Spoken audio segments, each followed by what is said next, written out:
Hey everyone! So, I've kind of been in a DreamWorks kick if you haven't noticed lately, and that's because I rewatched their entire canon of 39 films over the last few weeks, and it's caused this rejuvenation, or whatever you would want to call it. So, I'm going to rank them from worst to best and give short summaries on how I feel about them. I might or might not review some or all of them in longer reviews later on, so this is just an overall list at this point. So let's get started. So in last place at 39th, I have B movie. I'm not even going to waste much time on this. The plot just seemed like things were happening and there wasn't much planning for the plot. The characters are pretty bad.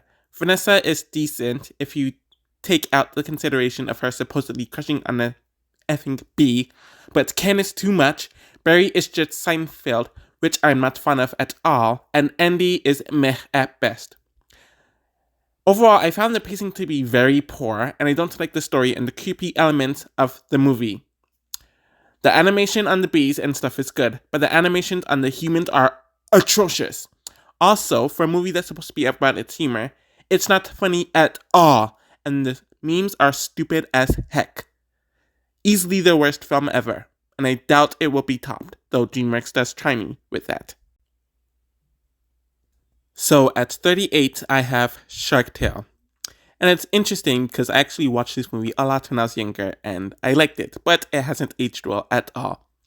So the characters are pretty thin, and any attempt at a backstory or character development, mainly with Oscar, is very flat. Most of the characters are annoying and unlikable, to the point where you kind of sympathize with Don Lino of all people. The humor really falls flat on every level, and the pop culture references are not only pointless, but not funny. The music is pretty fine, though I wished it was a bit more original. The animation really has not helped up well with the CGI. The setting is fine, though not very interesting, and the character designs are pretty poor. This movie could have been set in real life New York, and absolutely nothing would have changed. It just seemed like it was set in the ocean for marketing purposes, for merchandise. So, 37th place is easily Shrek the Third. The pacing is not the best at all in the movie, and it's even slower than the first film. The lies revealed storyline is really annoying, and I don't care for Justin Timberlake, Arthur, at all. Shrek's character development starts to decline tremendously here, and it all goes back to I'm an orca, which got very old. The humor is non-existent at best and cringe at worst. The world building was also non-existent, which was something that was very strong in prior to films. There are way too many characters, and many of them are useless. Even main characters like Fiona and Donkey, who are supposed to be our tritagonists and deuteragonists. The animation is very nice, I will admit, and while the music is a downgrade, it is decent. You can tell that they are running out of ideas with the Shrek franchise at this point, and it was just running very thin. At 36th, I have Penguins of Madagascar, and this is another prime example of why certain side characters should not be main characters.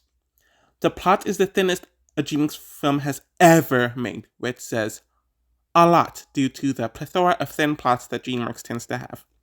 The North Wind crew are literally useless. Nothing would have really changed if they were not in the film. None of the characters were compelling or interesting to me, and it just proves that the penguins were only meant to be supporting characters, who are used for gags. I didn't laugh once in the movie, and they clearly put comedy over everything else, so me not laughing is a huge problem. It took all of my issues with the prior Madagascar films and the franchise overall and made it eons worse. There's just nothing redeemable about this movie. And even the animation was kind of meh for their standards. So at 35th, I have Turbo. Some of the music is a bit too odd, trendy, and almost appropriative at times for my liking, and this goes on with the jokes, as some of them are based on ethnic groups and stereotypes, so it's low-key kind of racist at times. I did not care for a single character in the movie.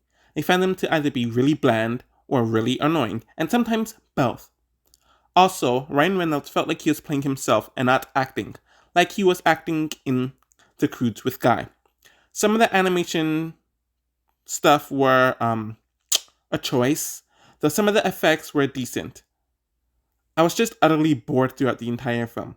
Nothing was funny, there was no interesting moments, and the movie was not engaging at all. It was borderline offensive as well, and I just didn't care for it at all. Dud. At 34th, I have Trolls. So this movie seems like a blatant marketing attempt rather than a movie, with the songs and how many of the scenes were animated were to promote merchandise. Branch is the only character that didn't annoy me, and I don't even care for him like that. All of the characters are obnoxiously happy to the point where it is toxic and invasive, and no lesson was really learned about having a balance of emotions, which is the healthy idea. The animation is very colorful, bright, and eccentric, so it's good in that element. The songs do kind of somewhat fit the purpose of the scene, but them doing mostly covers of popular songs only takes you out of the scenes, especially with how they ruin it with awful covers, and tries to make it more trendy with the times. The storyline could have been done a lot better, and there are some sloppy/contrived moments to make it happen, which just took me out of the film even more. At 33, I have The Boss Baby. So, the humor is not it. But, of course, there were going to be a bunch of butt and fart jokes since, babies. The concept of children having an imaginations and making things seem bigger than what they are is interesting and leads up to some great moments, though it is inconsistent with when they want to have it be reality and fiction, ultimately. The world building of Baby Corp is a mixed bag. They do explain it pretty well, but there are certain things like memory and other loopholes that could have been handled better with the world building. Character-wise, they are pretty thin, but I was expecting them to be a lot more unlikable than they ended up being, so that's a plus. It seemed like they put a bit more effort into this one than Trolls or whatever, but there's still a lot of loopholes in it. It's still not very interesting, and it still often comes off more as a gag than a film. So at 32, I have Home. O is an unbearable character, and the humor he tries to bring is humorless at worst and nauseating at best. Or you could switch them around. Either way, it's just completely awful. Some of the world building is a bit confusing for my liking, and honestly, quite a bit weird. It was relatively predictable from beginning to end, and the execution was not the very best for this type of movie either, since the pacing was not very good at all and kind of all over the place, with whether it wants to be fast or slow for the moments that it's trying to develop. Tip was a decent character, but I often just saw her as Rihanna, and her backstory did not help this at all since it's essentially the same as Rihanna's. I wish that there was more showing and not telling with Tip's arc and development as well, which would have made her a stronger character and her relationship with O stronger too. Ultimately, there was some heart about this movie, but the poor humor and the characters, or the gores, or whatever those purple thingies are, seem more like a marketing scheme than developed people and a civilization that we're supposed to care about. So at 31, I have Madagascar, and this is when I feel like DreamWorks was set in its formula, since they saw what worked with the Shrek franchise and replicated it here, and it was successful, so they just continued on with it. So the characters are paper thin, and they are not really likable. And I don't really care for the dynamic between the four of them either. The somewhat growth that Alex gets isn't executed well whatsoever, though it brings up some interesting ideas, with him being a carnivore and the rest of his friends being herbivores, I believe. I like the score and music for the movie, I will say that, and it did catch my attention and made things not a complete hassle to watch. The animation is very nice with the stylish designs and the background effects, especially with the speed that they used for the animation as well. It has aged very well. The humor really doesn't hold up whatsoever, and I felt like this film was more gag, and failed humor, than a cohesive plot that I'm supposed to be engaged by. The story, or whatever story there is very thin, and the pacing is abhorrently slow. I feel like the plot didn't really start until 45 to 50 minutes in the movie, which is So at 30, I have Madagascar 3, Europe's Most Wanted. So I have this here because the story is very thin, even for Madagascar standards, and there's a lot of filler. The circus animals are very likable, though Marty, Gloria, and Melmint are given nothing to do. Alex is fine in this movie, though even he is somewhat forgettable here. They threw out logic automatically, especially with how they arrived to Europe by swimming, fitting through really small objects, so on and so forth. A lot of the spoken jokes did not work for me, but that's been the case for them throughout this entire franchise. But the physical humor is a lot better than it was in the first two movies. Overall, the animation is very exquisite, especially with the motion and all of the effects and the color schemes. So at 29th, I have Shrek Forever After. It was hard for me to care about the film due to the entire premise of the movie making it known that everything that happens within it is essentially pointless and how it doesn't add anything to the franchise overall. Shrek was an unlikable protagonist at times in the movie, but there's been a problem with the franchise as it kept going, as he kept on going about being an orca. Rumpelstiltskin is really annoying, and there were some holes with his purpose, especially since we saw him in the third film and he looked nothing like he did now and didn't have the same purpose. There are some solid emotional moments, I will admit, like what we saw with Fiona and Shrek and how she ended up having to save herself, dealing with the fact that the fairy tale ending that she thought was real wasn't. The Pied Piper joke is pretty funny, at first, though it does drag. The animation is absolutely stellar and the score is okay, though not as memorable as it would be in prior films. At 28, I have Trolls World Tour. The world building is actually an interesting concept, but there are clearly more than 6 genres overall in reality, and we are never really told as to how those other genres outside of those 6 came to be. Poppy actually having an arc is a nice twist, with a queen actually needing to listen to people, though the execution of it could have been better. I don't care for Branch's story about telling Poppy how he feels about her in this movie. Most of the new characters, except for Bob, leave no impression on me, and only her and Hickory leave any sort of impact or impression.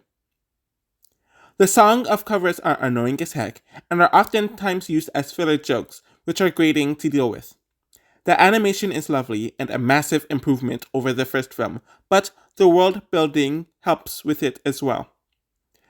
The story about chasing Branch to stop her from making rock be the dominant genre is not that interesting, and while it mentions cultural appropriation, it never goes in depth about it, leaving the topic to be very hollow. Also, the absence of R&B music is very questionable to me.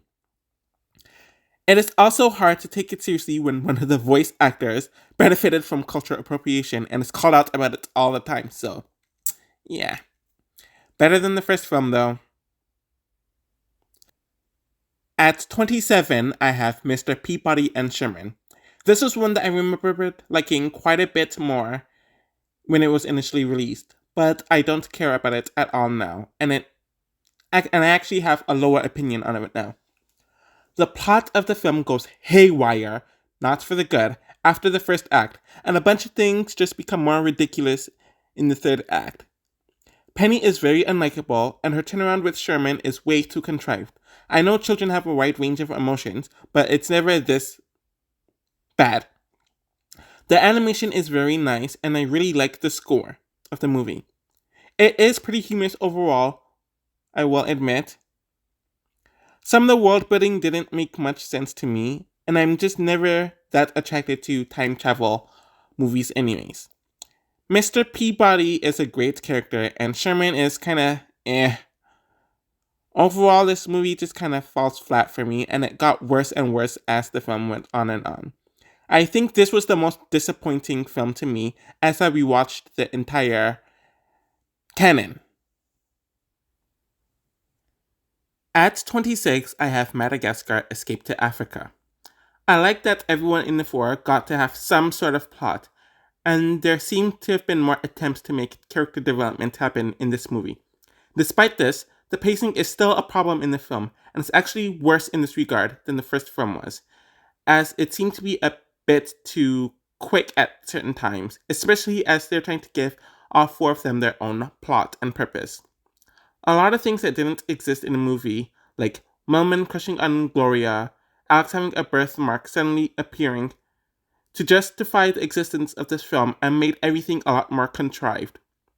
I did not find this movie to be very funny at all, which is weird because there are so many characters that are trying to be funny in this film, which makes it even worse.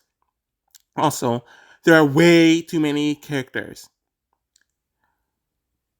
Maurice and Julian and all of them didn't need to be a part of this movie.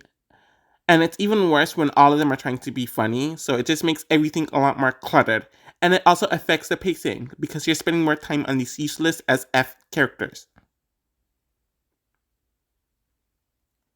At 25, I have Monsters vs. Aliens. Susan is a likable character, and the supporting cast are solid as well, though they aren't great. A lot of the CG graphics are really cool. The music in the film is fine and does its job well. The humor is definitely a mixed bag, especially with some of the slapstick humor and the sidekick's dialogue. The story does seem kind of rushed at times, especially with Susan's background barely working and barely being given any sort of detail to it.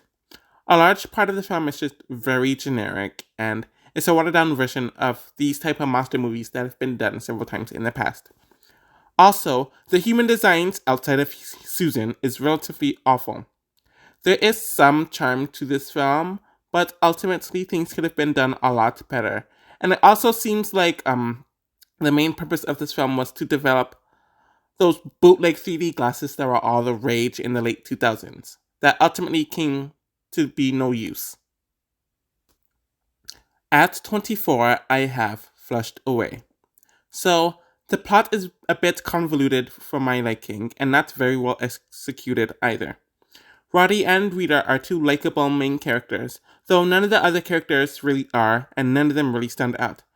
It also suffers from there being way too many characters in the movie for absolutely no reason. The humor really falls flat here.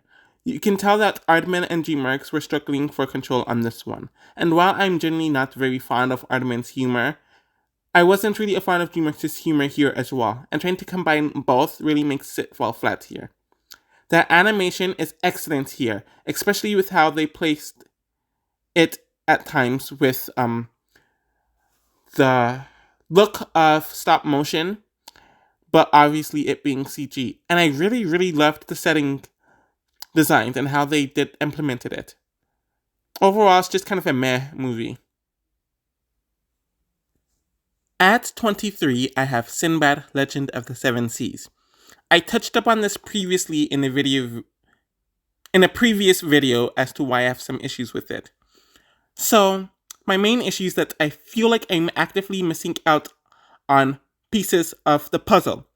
The explanation with Sinbad falling in love with Marina and how strong his friendship with Proteus was when they were children, but we don't see it, so the stakes aren't as high as they are supposed to be.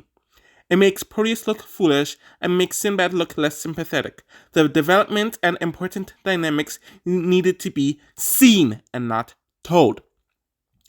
When they want to dabble in unconventional territory, they take the cheap route, like Marina and Sinbad's relationship, and relying on predictable tropes to develop the characters. The pacing is a bit weird in the second half, since it's just the adventures, some that go on too long, and some 2-minute conversations that are meant for development, but they don't follow the show don't tell formula. The CGI animation has not aged well at all, and it was dated even by the time the movie was released. It is really distracting and dims the action scenes a lot. I like the more subdued jokes and the more mature jokes with the movie. The action scenes are great, and some of the character dynamics between the the 4 main characters, are nice to be seen, even if they're not that developed.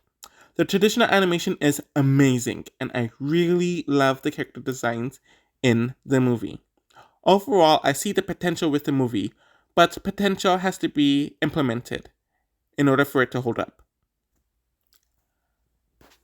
At 22, I have The Croods. So, the caveman jokes make sense, since they are cave people, but I do think they go overboard with it at times, and it isn't as funny as they probably expect it to be. Some of the characters end up being very unlikable at times, and I only think Guy and Grug are developed overall. I don't like the four protagonist ship setup that they tried to do with the Croods, just like I didn't with Madagascar. Eep isn't the main character, though we're supposed to see things from her perspective, and she gets absolutely no development in this movie. I will say that there is a lot of heart in the movie, and some great ideas that makes it redeemable. Some of the slapstick humor just doesn't work. But in positives, the voice acting is pretty strong and the animation is very great. To round out the bottom half, I have The Road to El Dorado at 21. So, there are some pacing issues, and there is a lot of humor in the movie to make up for the very thin plot, which does kind of work. I have noticed, in general, that people overlook a lot of issues within movies, books, so on and so forth, if it's funny, which I guess I don't blame them. More backstory on the characters would have made it stronger, especially the main characters. A lot of their motivations would have been made more clear, they would have been given more depth, and the drama at the end, which I personally think is very cliche, would have held more weight, in my opinion. The more mature humor and witty dialogue really works with the cast. The animation is beautiful, the CJ holds up pretty well for 2000 standards, and the character designs are great. The score is good, though the songs themselves are very forgettable. In my opinion, I felt like Elton John could have done better.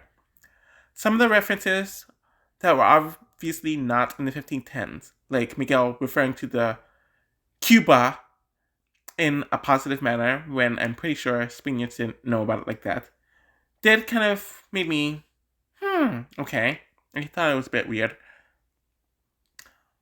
Overall, I get why people love this movie, and while I do like it more than I initially did, I still find it to be a bit thin.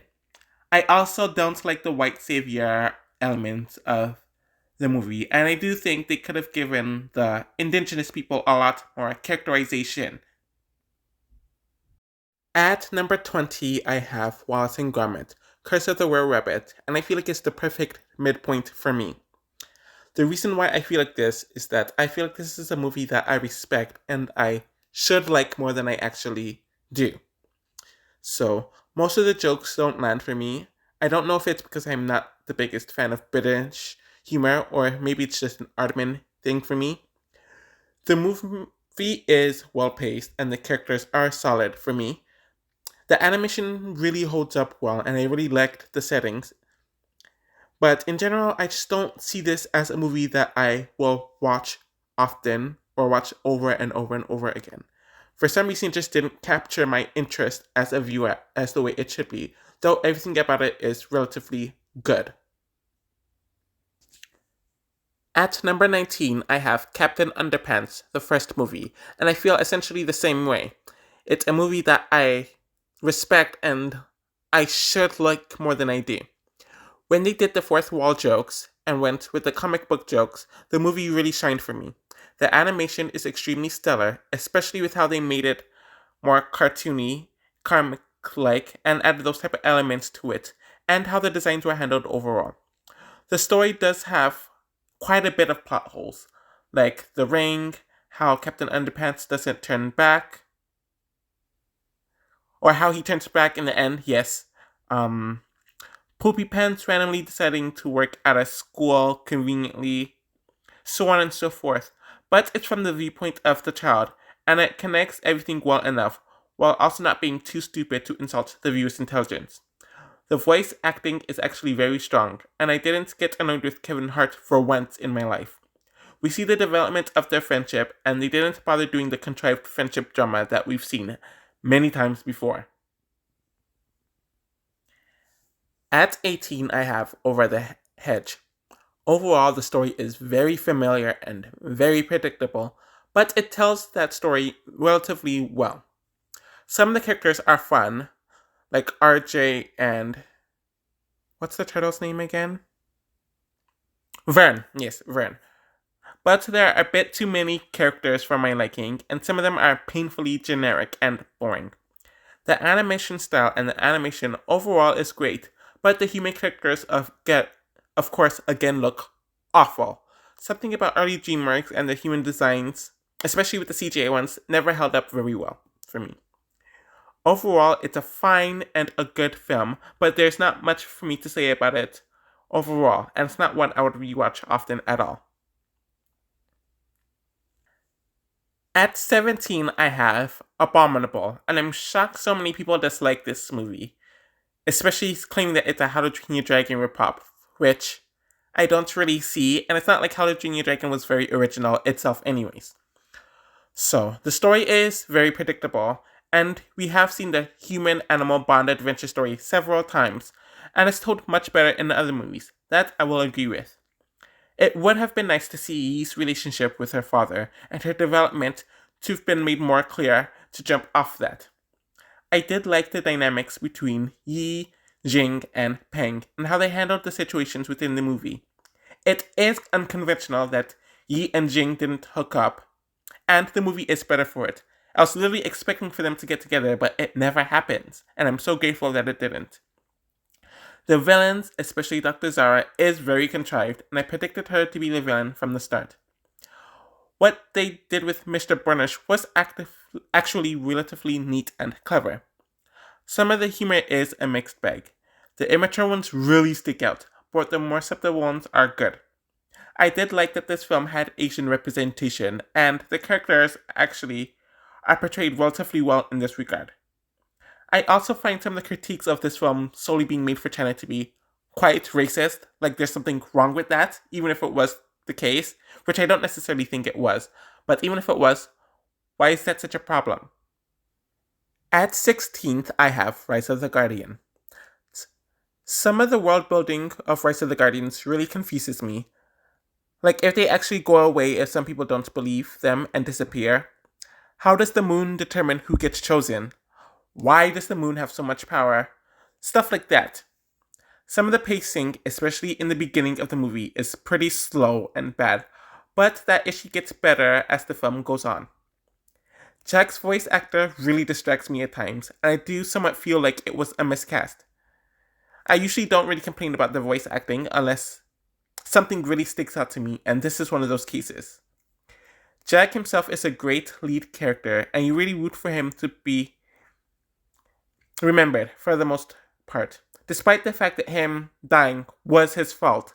So him being a hero for putting himself and his sister in that position is pretty weird in my opinion. The animation and the effects are absolutely stunning and alluring. While the scenery is a bit too dark at times, it works for what the film is trying to accomplish. There is a lot of heart in the film, and the concept of it is really exasperating, enjoyable, and nostalgic, while adding some twists and turns to it. I see why there's such a cult following for this movie. At 15th, I have Chicken Run. I really don't know why they're making a sequel to this over 20 years later. So, the lies revealed plot is honestly very annoying to me, and there are some slight pacing problems in the first third of the movie. Ginger is a really great character, and I think Rocky is a meh character. But the Tweeties are efficient villains, and I really like the other female chickens. The stop motion animation is great, and it's aged really well 20 years later. The score is efficient and does its job well. In general, I really enjoyed this movie, despite some of the predictable story elements that they used for it. I see why it's the best-selling stop motion movie, and I see why it still holds up 20 years later. So at 14th, I have Kung Fu Panda 3. This film seems a lot more contrived and a lot less inspired than its predecessors. A lot of the story elements just seem way too convenient, like everyone learning Kung Fu in minutes, and the story's a bit weaker. Like, isn't knowing who you are in a way similar to making peace, like it was in the last movie? While there is some humor in the movie, it seems a lot more juvenile overall in comparison to the others, and comes off like the stakes are a lot lower compared to its predecessors. Despite that, I did like seeing the scenes with Poe and the other pandas, even if it wasn't what I was expecting it to be. The animation, effects, and movement are still stellar and beautiful to watch. The tone also seems lighter because the setting is in a village, and there are a lot of greens and yellows in the movie. Overall, it's an enjoyable and a worthy addition to the Kung Fu Panda franchise, but it's easily the weakest and seems the most predictable and kind of shoehorned in my opinion. At 13th, I have Spirit, Stallion of the Cimarron.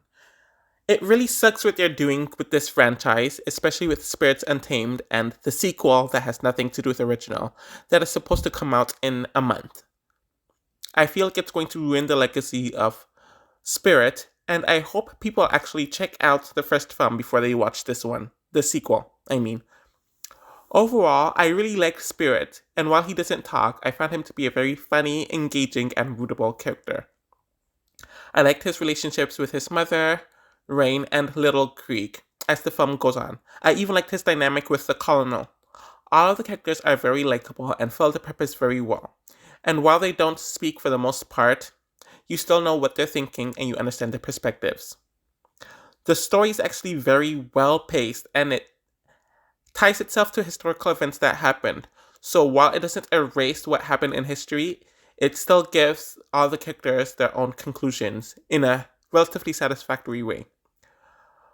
Well, the Matt Damon narration isn't my favorite, but I don't hate it like most people do. What I do hate is the score and songs by Bryan Adams. His voice always grinds my gears, and I generally don't like his music. So the fact that they added this light rock sound to 1860s country, not country, but Wild Wild West movie is kind of weird to me, and I feel like it personally didn't fit. It holds the movie back quite a lot, in my opinion, which is why it's only at 13, when it would have been higher otherwise. I do give them props for not making the animals talk, as they do in every other animated film like this one. So, props to you, early DreamWorks.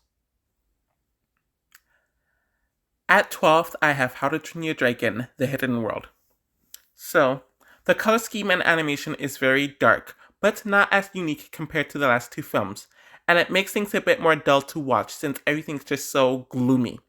The animation is still very strong though, and is great to look at, with all the designs and the movement. The pacing in the middle of the film is really slow for me, and not very good in my opinion. The sidekicks are still very annoying and arguably the hugest weaknesses of the franchise, and are just time wasters in my opinion. The scenes with Toothless and the Light Fury are nice, and great odes to the first film.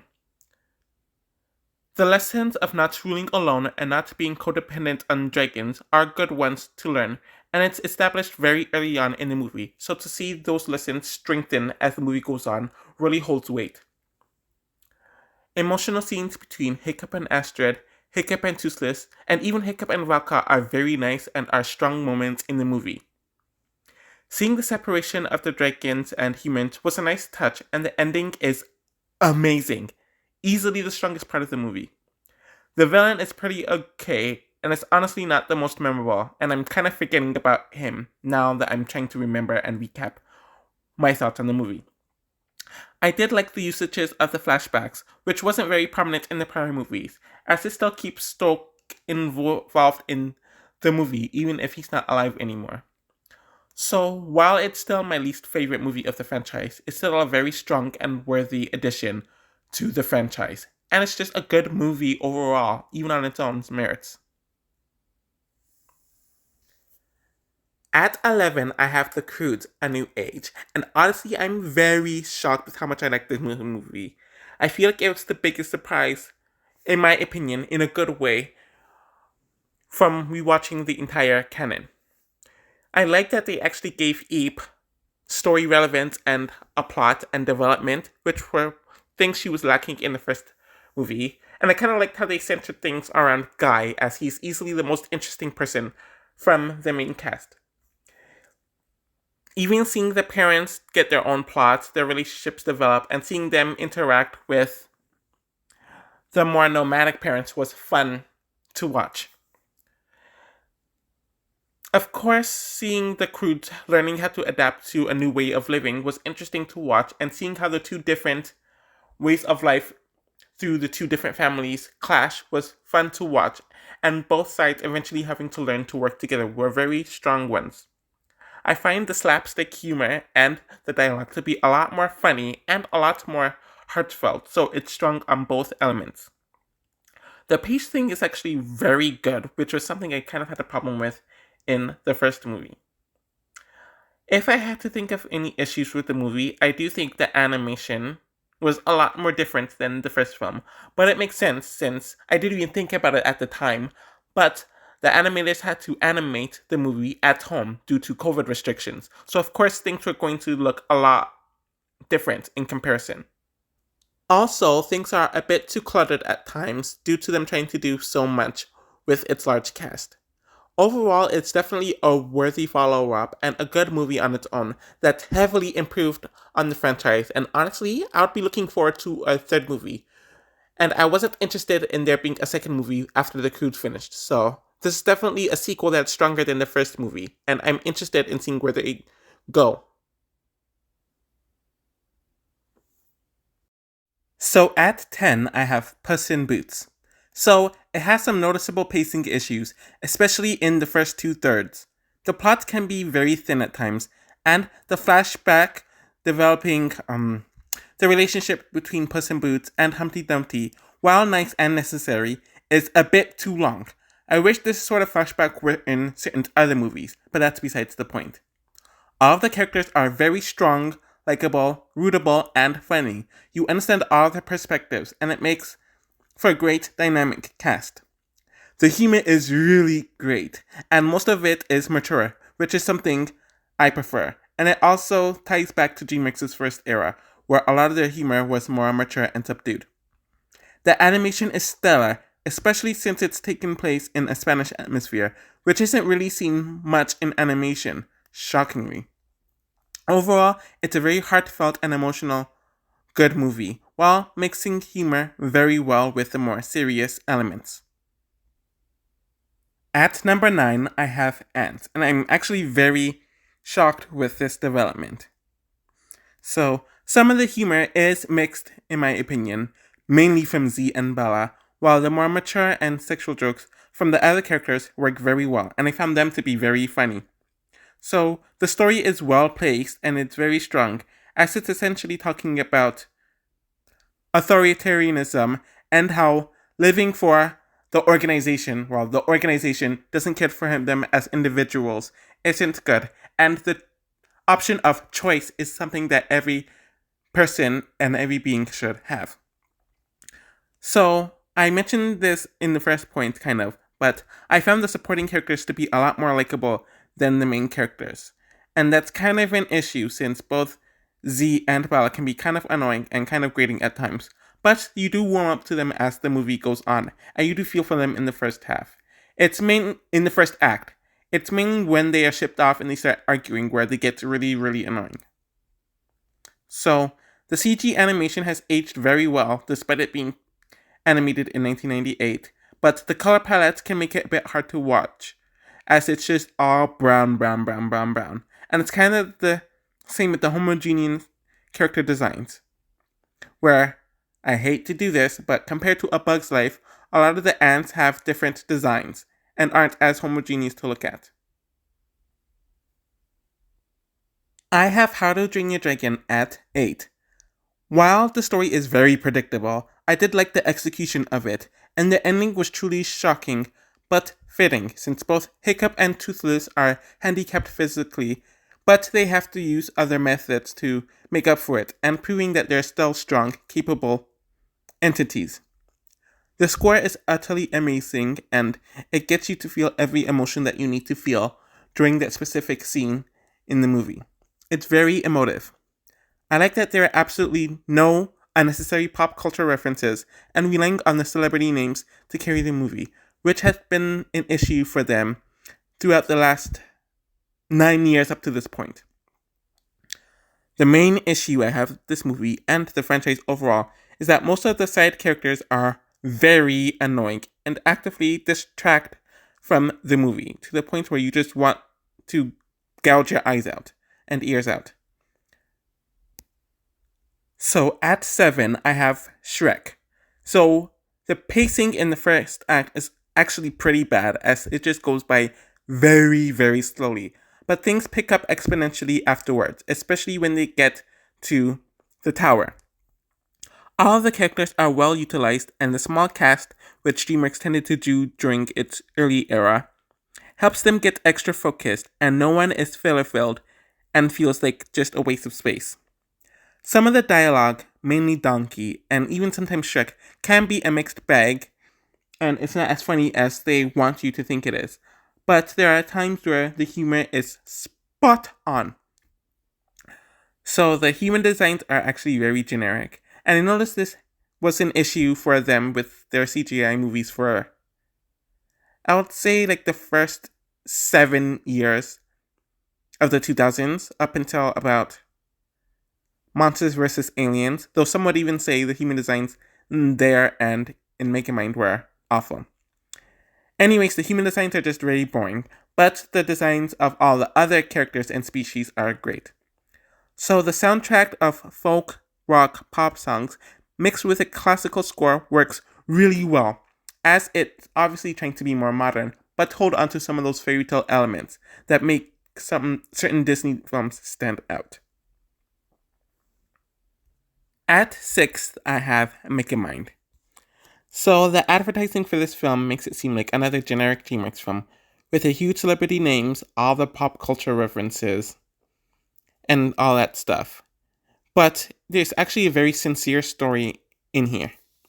Megamind is obviously a bad guy in the beginning, but we are shown that he was essentially pushed to be that due to the nurture of the society that he was put in, especially compared to Metro Man. We kind of see how both of them, though to a lesser extent in Metro Man's perspective, end up being miserable in the roles that they were put into, and they both go through changes to resetify that and to be who they truly want to be and not what society wants them to be. Roxanne is also a very interesting character, as she is a damsel in distress, but she's aware of her role, she's very smart, and she does help out with her knowledge and her news reporting. She has a certain charisma about her that makes her more than just the damsel in distress, but I wish they did more with her instead of turning her into a genuine damsel in distress who is actually scared in the third act. The animation is really great. I love the color schemes and the set designs that they used within the film, and it is very humorous. Like, I cannot stop myself from laughing, which I almost never do with DreamWorks films in general. Overall, it's a very underrated movie, and I'm glad that it's getting its credit now, but I just wish they utilized certain things a bit better, like Roxanne, and took out the more predictable story elements that they used to create drama. Though it is understandable from Roxanne's point of view why she would be mad at Megamind, and Megamind and Minion falling out just wasn't very interesting to me either. So I have Kung Fu Panda at 5th. It is a perfect blend of comedy, there's no pop culture references, and drama, which is something that I feel like many DreamWorks films suffer from, as they usually lean far too much towards comedy, and in other elements, they lean far towards drama. But there's not a good medium in between it. Perfectly paced storytelling and a compelling story overall, which caused me to really get invested. And you can tell they put more emphasis on story and its storytelling compared to just its jokes and its animation. So it's a very likable, complex cast, and you understand all of their motives throughout the film. Even the villain, you understand why he turned out that way. So the animation and the musical score are both brilliant, and both have held up very well over the years. I do feel like Po becoming a perfect kung fu fighter should have been handled a bit better, as they used a very rushed sequence to have him be efficient. Though the way they train him by using food is very neat, Overall, it's a very great movie, and it's one of DreamWorks' best. And I see why they turned it into a franchise. At fourth, I have How to Train Your Dragon 2. And ranking these final four films were very, very, very tough, since I feel like all four of them are top tier movies. Everything in this movie is upped compared to its predecessor. The action, the pacing, the characters, the humor, the animation, and the development. There's a lot that is going on, and it could be overwhelming to some at times, as there's a lot happening in the plot, and it's being so fast paced, while also being less predictable. The side characters remain annoying, and while Eric doesn't bother me, I don't get why he was really included, since he doesn't change or add much. Still better than most of the other side characters. I like that they built more on the history of Berk and the Dragon Worlds, really amping up the world building, which most good sequels need to have. There's an interesting lesson of someone being the peacemaker not working all the time, and some people just don't care to listen or want peace, and you have to adapt accordingly to it.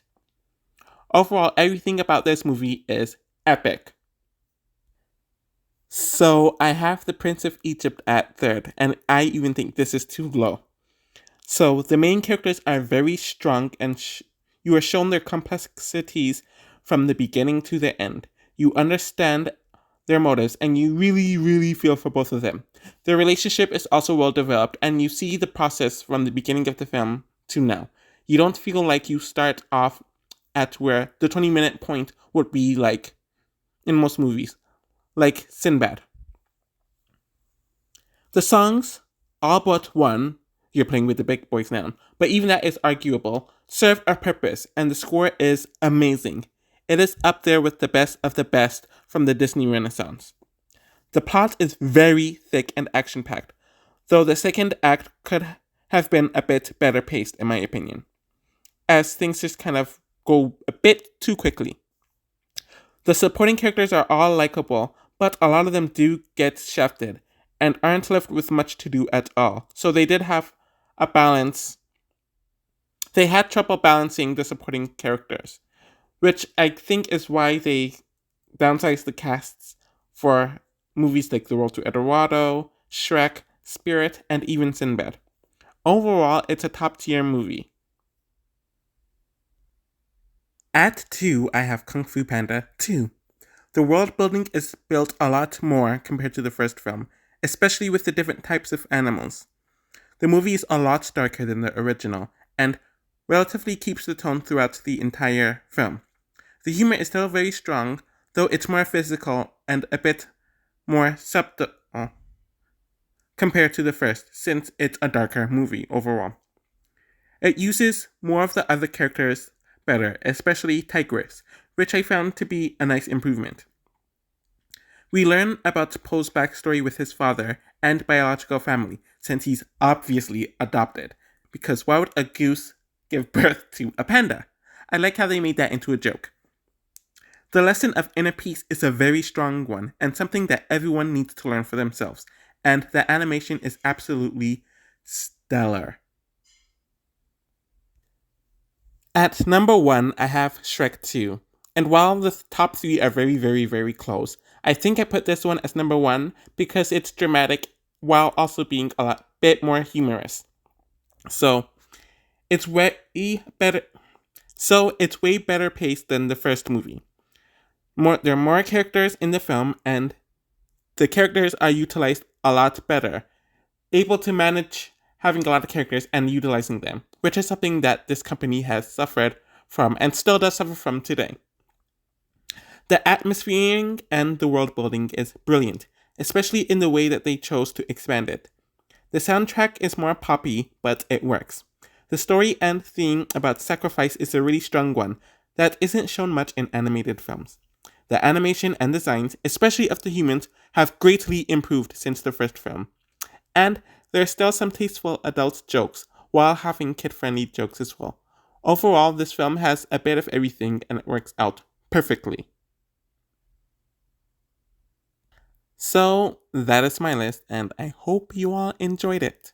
Thank you.